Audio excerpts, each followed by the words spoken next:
I sometimes used to meet clients outside court for the first time. And it was quite tricky because you had to work out who they were, but you couldn't just kind of guess and go up to people. So the easiest way of doing it was just to walk around the court building and to shout out their names. You'd just kind of say, whatever, and shout their name. And one time I was representing a guy who was wanted for trial in Poland for corruption offences. And so they were trying to extradite him, and I was representing him, and his name was Mr. Jones. So I was just walking around outside the court saying, Mr. Jones, Mr. Jones, Mr. David Jones, I'm here to represent you, Mr. Jones.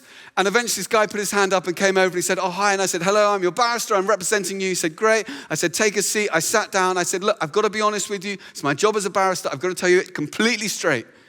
I said, the facts are against us. They're very tricky. The law is complicated. The odds don't look good.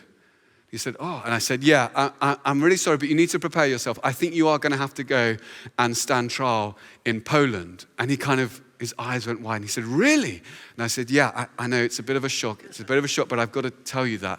That's my job. You're going to have to go to Poland to stand trial, I think. I'll do my best, but I think that's going to happen. And he looked completely crestfallen. He put his head down. He said, I just don't understand. I don't understand. And I said, well, what do you mean? He said, I was only going 40 in a 30 zone. Why have I got to go to Poland? I said, you Mr. David Jones? He said, no, I'm Darren. I said, oh, I'm so sorry. I said, don't worry, you'll be fine. I'm just going to... Sure, he felt a lot better about his 3 points. £60 fine after that. What about if tonight someone is calling your name and it's not a mistake and it's good news, the best of news, and they're calling your name? You might have thought, well, this Christmas I wanted something that would make a difference. What if you thought you were searching for God and God was actually searching for you?